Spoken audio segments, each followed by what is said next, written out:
Hello, America. Welcome to the Voice of Freedom Radio, the voice of rural America and the state of Jefferson movement, which offers you liberty and freedom.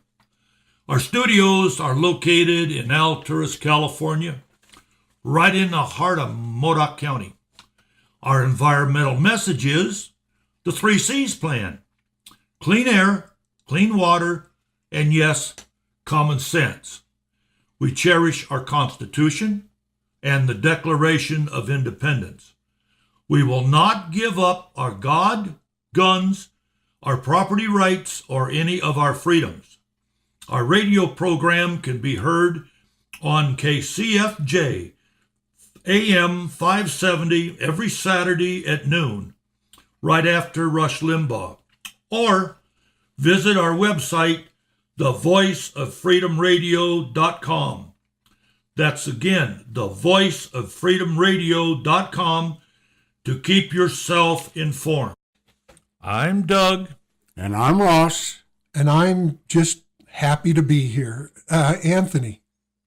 Glad to see you know who you are, Anthony. Ross, are you sure you know? Come on, Ross. Well, listen, we've got more serious issues to deal with today than we should have as a country. We really need to look at what's happening with the Republican Party. Well, I think there's an awful lot going on. We're living in a new world, okay? Everything's changed since last week's program. And the change I'm referring to is Donald Trump. He is now the candidate most likely to succeed for the Republican Party, and that changes the complexion of the entire campaign. Don't you think? It does. And if we wish to have a country anywhere near what we started out with several decades ago, we better pull together. Yeah, if this is our one best chance. And I think, Ross, if we can impress on the people out there listening today just how important it is that we're at a watershed in our history. This is an opportunity, maybe the last opportunity we will have to save our country. Donald Trump is no savior, but he will change the complexion of the playing field if he becomes president, just like he's changed the complexion of the candidacy of the campaign up till now. Well, take a look, Tony, at the alternative. Should Donald Trump not become president, what would happen to our beautiful country? Well, let's just start out with the U.S. Supreme Court. Tony, you know about that. Well, I know that we just lost a conservative judge. I really don't like those labels, but in this case, it probably fits. Judges are supposed to be like... they're arbiters. Yeah, they're like referees in a basketball game. You know, there you go. Everybody knows what the rules are. They're just there to see that they're observed. And they blow the whistle on people who try to change it. And yet there are current Supreme Court justices that want to be able to change the rules in the middle of the game. And anybody that understands sports knows that that's verboten. You cannot do that.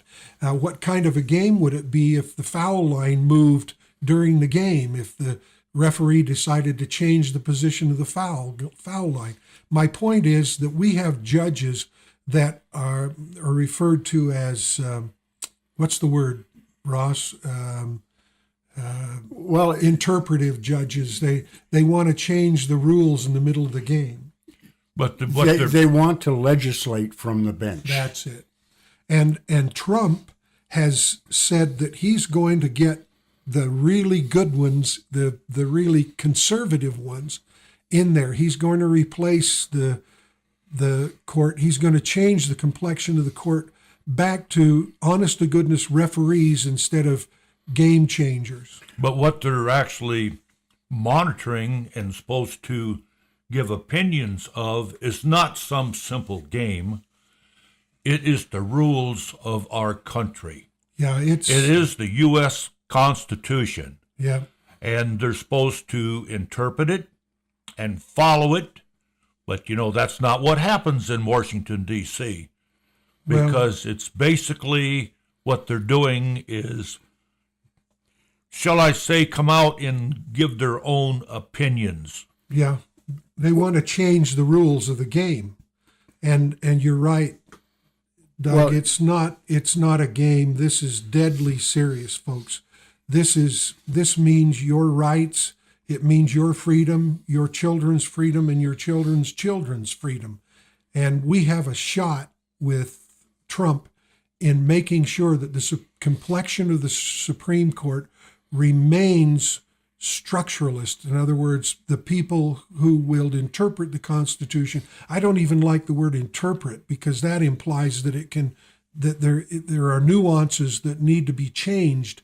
The Constitution is what the Constitution is, and we have enough documents from the founders explaining what they meant by every provision in the Constitution that the judges can refer to in the cases that come before them. And we need people who will interpret those rules the way they were meant to be interpreted and not create new rules to the game. Well, you're absolutely correct, Tony, but that's only one aspect of the direction our country's headed in right now.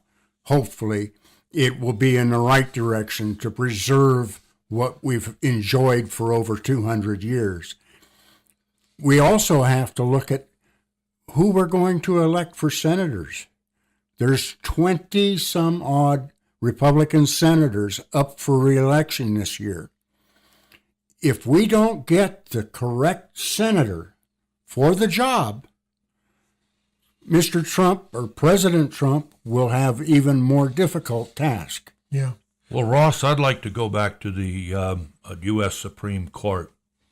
And ladies and gentlemen, think how important what we're telling you or informing you about the U.S. Supreme Court.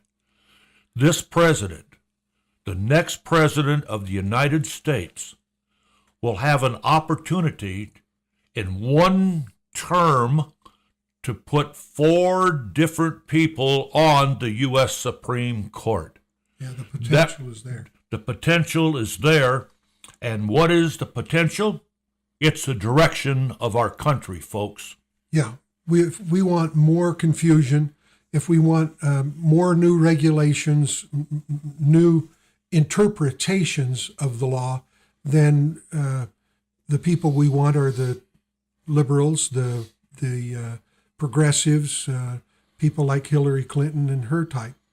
But if we want the Constitution interpreted as the Founding Fathers intended it be interpreted, then we need conservative judges or structuralist judges who interpret the Constitution as the Founding Fathers intended it be interpreted. I agree, Tony. The whole issue has been discussed for many decades about the interpretation of the Constitution. There's nothing subject to discussion as far as I'm concerned. It's in black and white. Our founders defined in black and white what they meant. And all we need do is read those documents. Yeah, they're called the Federalist Papers. There's That's any right. number of such documents that clarify all the details in the Constitution. You're absolutely right. And it has nothing to do with the evolution of the English language. No, it has to do with the evolution of our society, and that's the problem. Both of you are right. But you know what? What? In order to accomplish this, we got to take and have a complete task on one certain goal that we all need to work on. That is? That is to get the President of the United States in there and get Mr. Trump elected. Because without him in there and another 4 years of, I can't tell the truth, Hillary, this country will go to where a lot of the people don't like to go. Yeah, that goes to the point. I hear a lot of my conservative friends saying, well, Trump really isn't conservative. he's not going to protect our values. My question to them is, do you think the only other possible candidate to win other than Trump would be Hillary? Do you think she's going to preserve any of those things? Do you think she's going to suddenly become conservative? I very much doubt it. We know better than that. Any adult in the room would realize that Hillary is Hillary. Yeah, and if she gets in there, she'll make Obama look like a piker.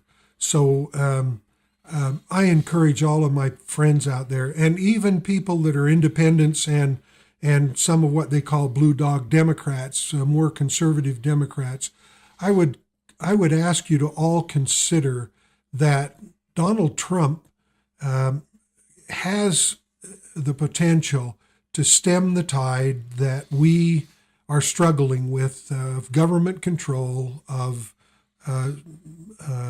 loss of freedom.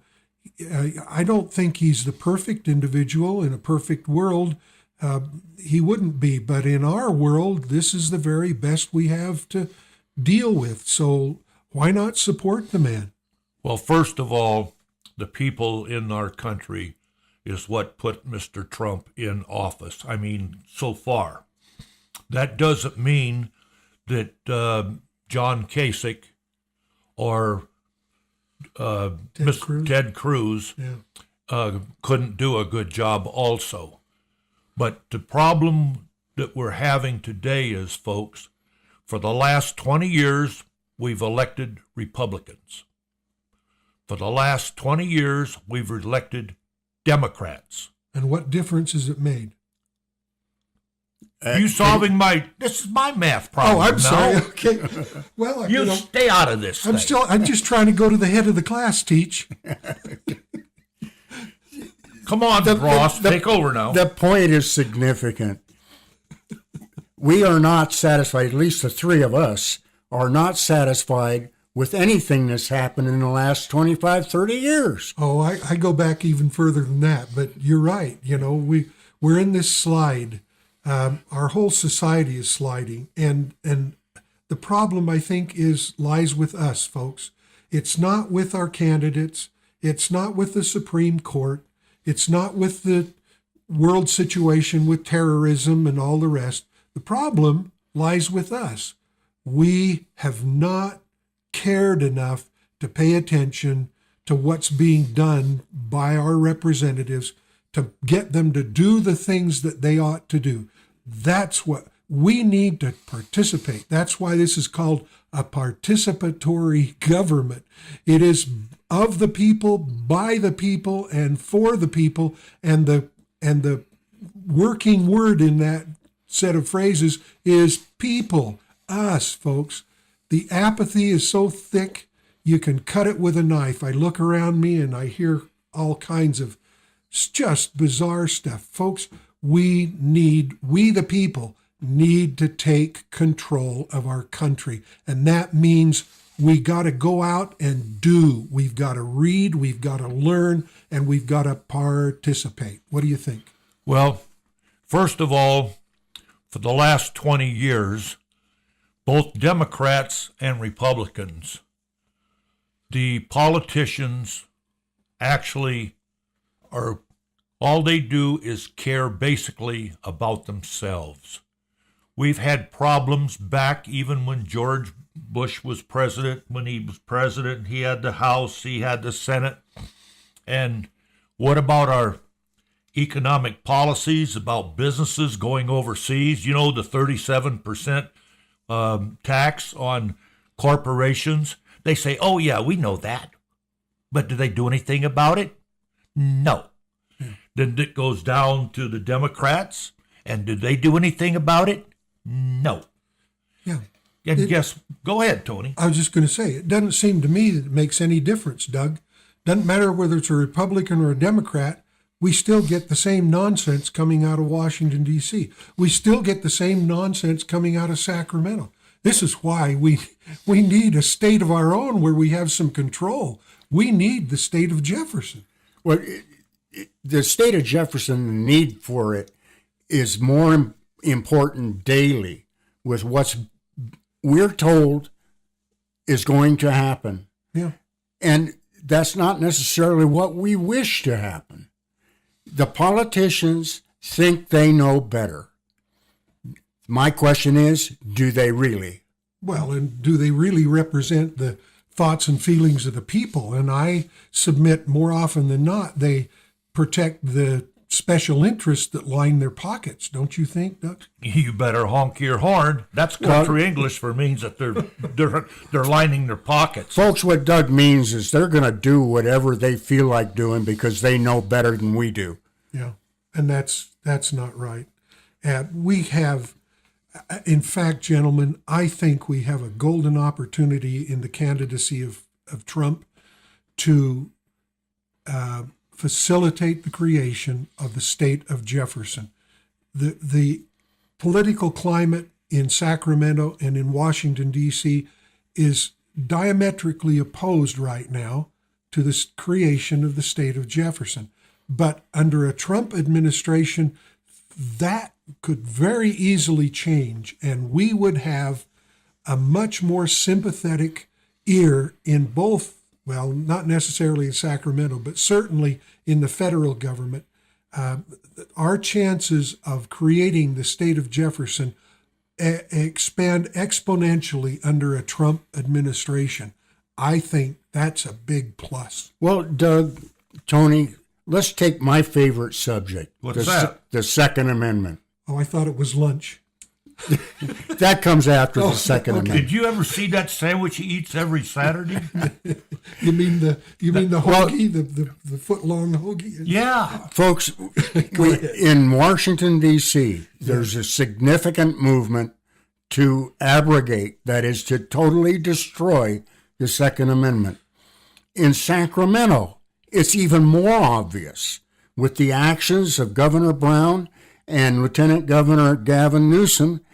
Their intent is to make it impossible for a citizen of California to own a gun, let alone buy one. Yeah. Well, even Hillary, when she was running around like some barnyard chicken, trying to crow like a rooster. Well, she does often. Yeah, but she don't lay no eggs. She Like barks. she did the other day with the coal miners. She barks like a dog. Yeah, you're right. Uh-oh. She wants to take and do the same thing that Obama's doing, Gavin Newsom and Governor Moonbeam here in California, what they want to do. Wouldn't it be nice if we had our own state where that kind of nonsense stopped at the border?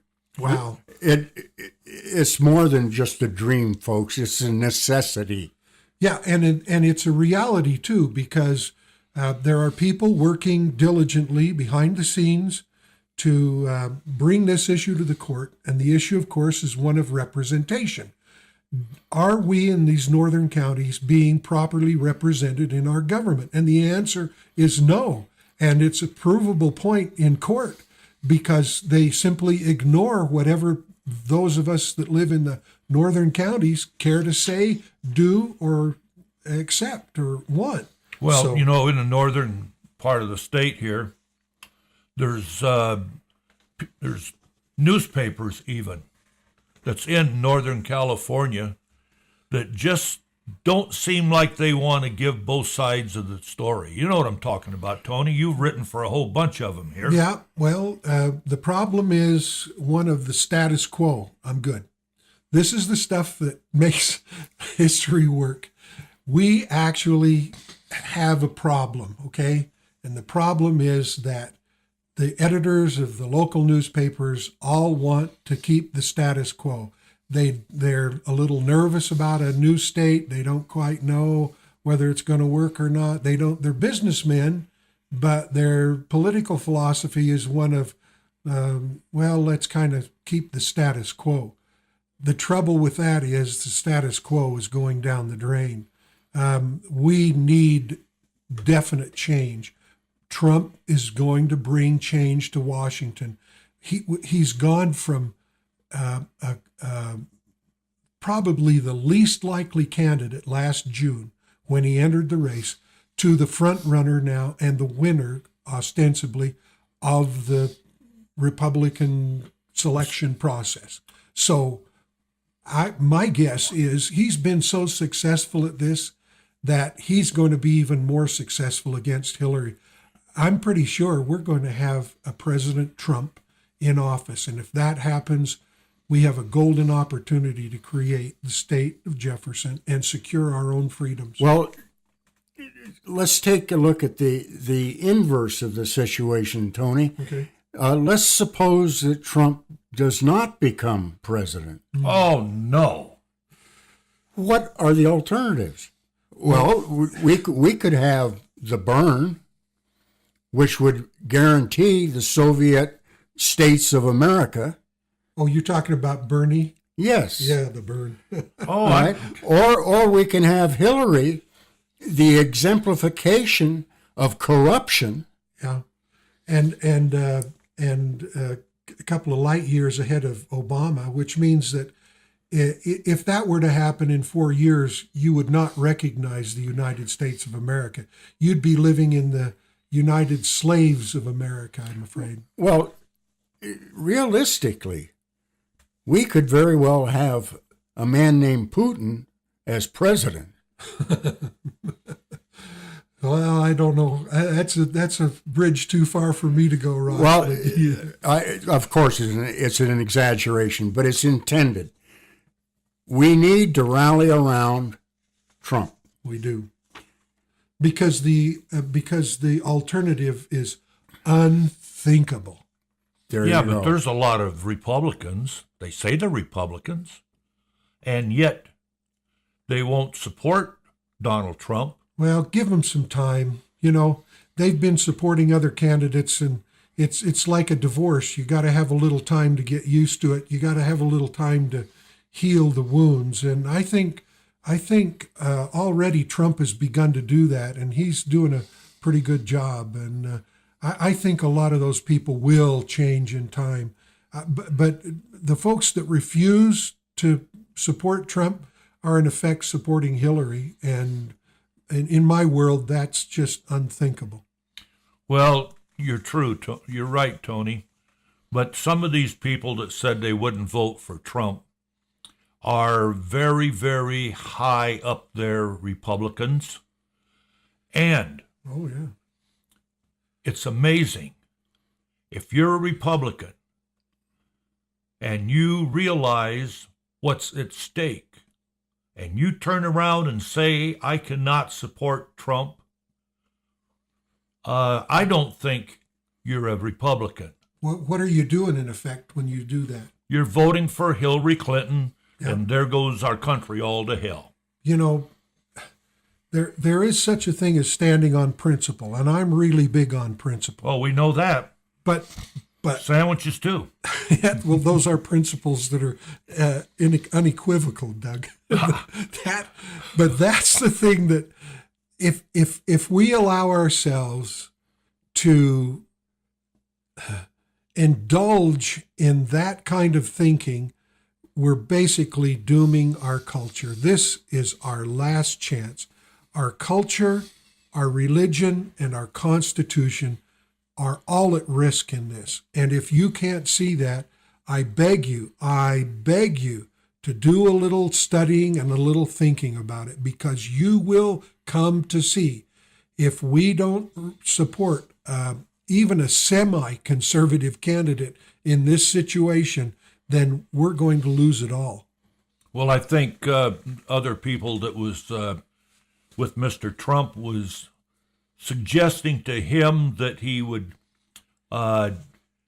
appeal to the conservative branch that's disappointed with him actually getting to where he's at. Well, they're more than disappointed, Doug. I understand that. I was trying to make this a PG operation, dude.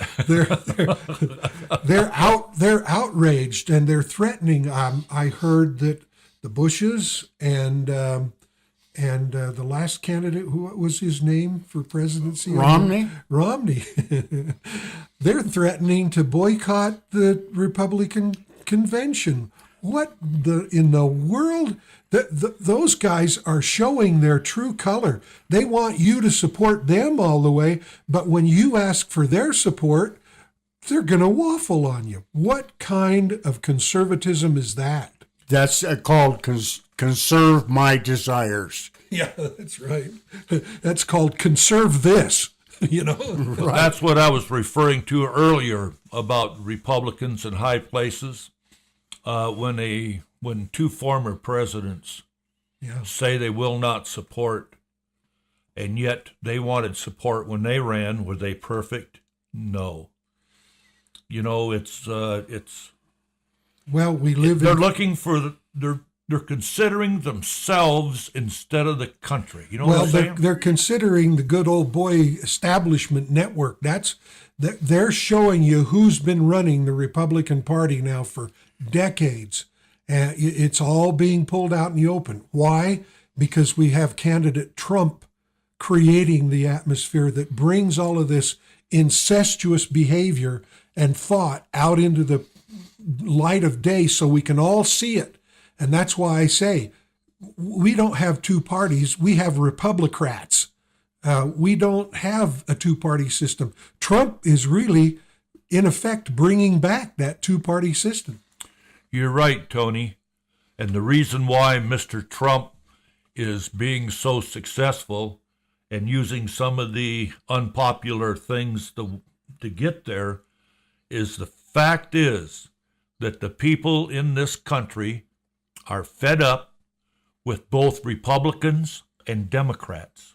Yeah. And this is why he's like a magnet, because they know that the Republican Party is not the choice to get us out of here, and also the Democrats is not the party to get us out. The people are sick and tired of being lied to, deceived, and they want some answers. Yeah. And they're ready, they're throwing the dice on Mr. Trump. And I think that this is our last, how do we want to say it? It's our last rah-ha-ha or whatever. Hoorah. Is that what it is? Our last hoorah. Yeah, that's it. The point is, we're sick and tired of egomaniacs. Yeah. And that's what they are. I don't care whether you call them Republicans or Democrats. Yeah. They're egomaniacs who only consider their needs, and they consider their ideas above and beyond what we, the citizens, want. Yeah. Talking about want, Doug, it's about time for a commercial. We have to pay for this show, don't we? Well, yeah, we do, but I guess you do, yeah. ladies and gentlemen, you're listening to the Voice of Freedom Radio. Our programs can be heard on KCFJ, 570 AM every Saturday at noon, right after good old Rush Limbaugh. Or you can listen to all of our programs recorded anytime by going to our website. And I want to take and give you this website twice because you need to go there, folks, because there's a lot of good information on it. The voiceoffreedomradio.com. How's that again, Doug? The voiceoffreedomradio.com. Now, he said that last week, and now he's clear. He must have got his teeth adjusted or something. I think somebody twisted his arm. That's what I think. It's the voiceoffreedomradio.com. Yeah, be sure to put that "the" at the beginning. If you don't, you'll go to some other site somewhere. Who knows? Nome, Alaska, probably. Maybe Bernie Sanders' office. Oh, good grief, not that. And ladies and gentlemen, on our website, you can go there and you can see all about the true patriot, Mr. Robert Lavoie Finicum, who was gunned down in Harney County on January the 26th of this year By federal agents. by federal and state of Oregon agents. Also, ladies and gentlemen, on there you can go and get on the website of Mr. Finicum. And if you follow that down, you can go there and you can even find his the report of his autopsy. You mean on the voiceoffreedomradio.com? Yep, on the voiceoffreedomradio.com, our website. What Doug's trying to say is we got a little bit of everything on that site. You can learn about Finicum. You can learn about the Harneys. About the Hammonds up there, how in the Harney County. how the BLM burnt thousands and thousands of acres and burnt houses, burnt power poles, burnt fences, Burnt animals. livestock. Yeah. and it's called the French Glen Fire, and they burnt that 80 head of livestock, and they're all walking around happy as heck in a bucket of slop, and yet the Bundys was up there in Oregon for 75 days in solitary confinement. You know what I say? We need to get rid of the BLM, don't you think? Isn't it time that this sounds like the jackboot thugs of the Nazi regime out there pushing people around? That just does not compute in my America. Well, I agree I with agree. you. I agree with you, Tony.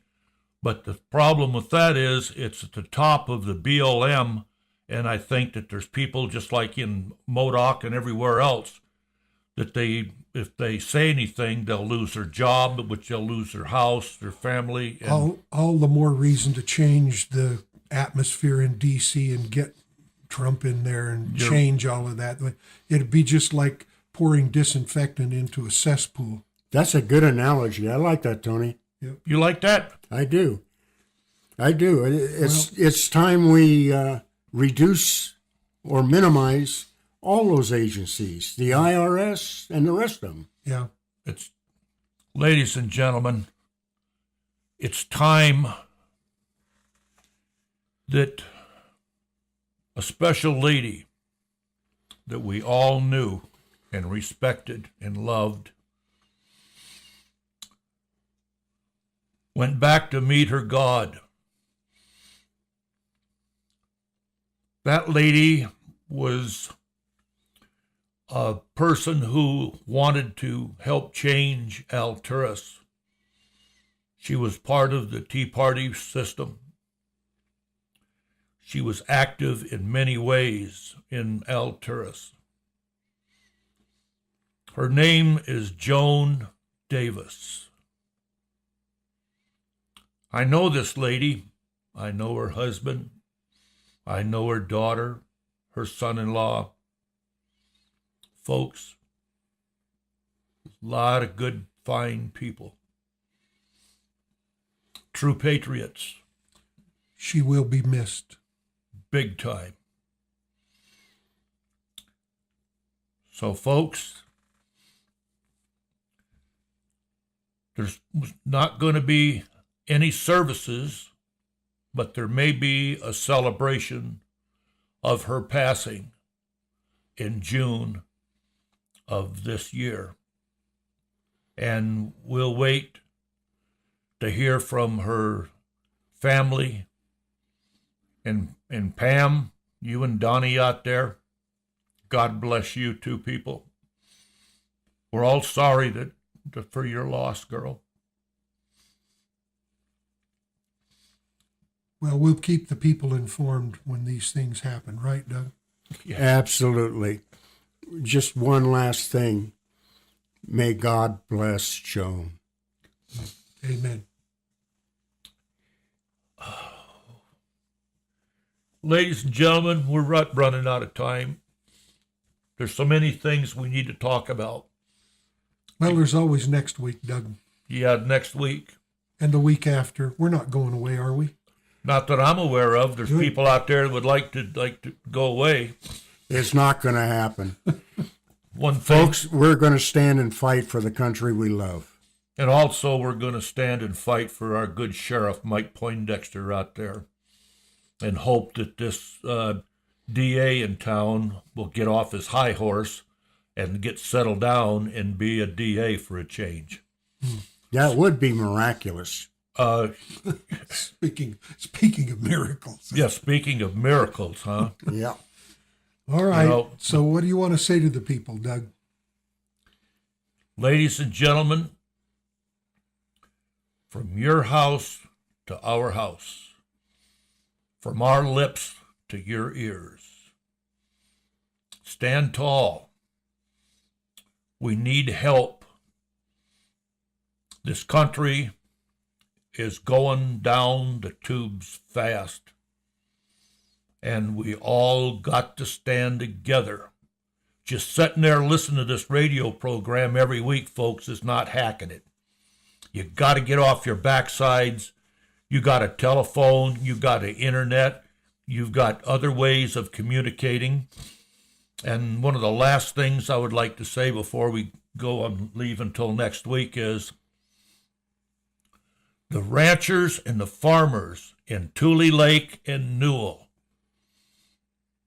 they've been through hell, folks, trying to get water and keep their ranches going. And now the government wants to take out 1,300 acres up there, and up there in the Newell Tule Lake area, and they want to take and shut down the Macy's flying service at the airport at Newell. The people at the airport they want to put up a tall cyclone fence around there to keep that people that comes into that Monument Lake, they want to keep its safety from getting on the runway. That's no more than fair, because the people and the ranchers and farmers in Modoc have caught heck for so long. And for the Board of Supervisors, instead of going up there, because the Japanese group that is suing Tule Lake to get that airport out of there, instead of the Board of Supervisors going and saying no, but hell no, we're not going to go because our ranchers and farmers have taken enough of this stuff. They wouldn't do it. They turned it over to the mediator, and it's tied in with environmentalists. So what you're saying is that they've created a real boondoggle, haven't they? yeah, And it's going to cost the ranchers and the farmers up in the Tule Lake and Newell area dearly if this happens. We've got to stop it. I know that. But it also, look what will affect the ranchers and farmers. What do we got here in Modoc County now? We got government grants, and we got the ranchers and the farmers to keep this thing going. And Macy's Flying Service, it serves the ranchers and farmers. It's crop dusting. Yeah. How much more do these people in Tule Lake and Newell have to take because of the Board of Supervisors hadn't got enough whatever to stand up and take a stand? I think those are called cojones, aren't they? Is that the word people use? Cajon? Well, guys, this whole idea of war reparations has got to come to an abrupt halt. Did we ever sue the British for causing a revolution? No. Yeah. Did we ever sue the Japanese for bombing Pearl Harbor? No. What about the death march over in the Philippines, over there in Guadalcanal, in the Bataan Death March, the Bataan Death where March. hundreds of loyal American soldiers died. Look, gentlemen, this is just political correctness run amok. This is liberal nonsense, turning the world upside down. It makes absolutely no sense. And we have a chance to stop it in our little corner of the world. Folks, let the Board of Supervisors know you're unhappy that they've even entertained this notion.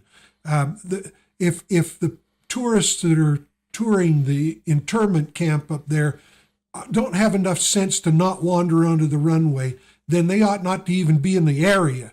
So the problem is common sense and reason dictates that all the arguments they're bringing forth to try to shut down the airport up there are simply nonsensical. Well, ladies and gentlemen, you can see we're just a little wound up, but we're going to unwind by informing you, the listening audience out there, this. I thought you were going to take out a ukulele and start playing. That's what I thought. What did you want to say, Doug? With 5 thumbs? How can he do that? That's right. Folks, Do, do, do, do, do. next week at this very same time, we will be back for some more of the confusion. Take care. God bless. Until next week at this very same time. Good day, America.